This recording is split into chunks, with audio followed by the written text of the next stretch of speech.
අද අපේ වීඩියෝ එකෙන් අපි කතා කරන්න යන්නේ අපේ e-commerce application එකේ admin panel එකේ sign in page එක design කරගන්න විදිය ගැන.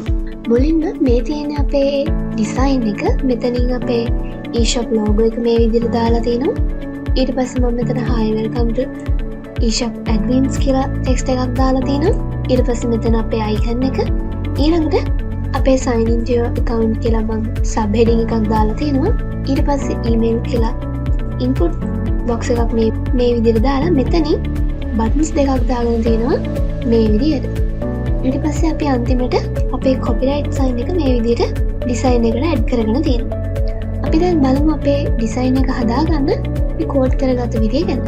මම මෙතන අපේ project file එක ඇතුලේ admin.signin.php කියලා file එකක් හදාගෙන මෙතනදී අපි HTML structure එක දාගෙන HTML tag එක ඇතුලේ head එක ඇතුලේ meta tags දෙක දාගෙන මේ විදිහට title එකේ මේ විදිහට title එක type කරලා link tags ටික මේ විදිහට දාගෙන තියෙනවා. ඊළඟට අපි body tag එක ඇතුලේ මේ විදිහට style එක විදිහට තියලා තියෙනවා අපේ messages වල දුන්න gradient color එක.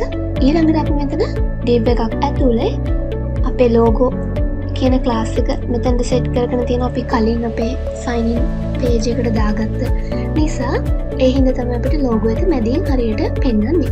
ඊළඟට අපි මෙතන paragraph text එකක් දාලා hi welcome to e-shop admins කියලා දීලා අපේ කලින් class එකක්ම මෙතන title 01 කියලා දීලා තියෙනවා.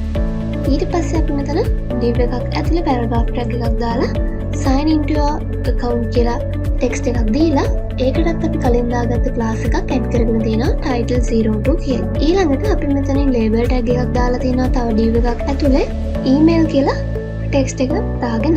ඊට පස්සේ අපි මෙතන input tag එකක් ඇතුලේ අපේ input field එක හදාගෙන තියෙනවා. මෙතන අපි placeholder එකට අපේ මේ text එක දාගෙන තියෙනවා.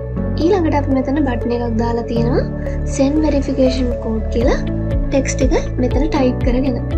ඒ වගේම ඒ div එකට සමාන div එකක් හදලා එතන මම තව button එකක් දාගෙන තියෙනවා back to customer login කියලා මේ විදිහට.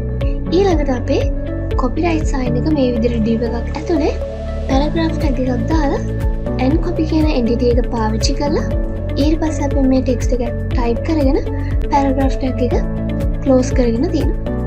ඊට පස්සේ අපි මෙතන bootstrap bundle.js file එකයි script file එකයි script tag දෙකක් ඇතුලේ attach කරගෙන තියෙනවා මේ file එකට.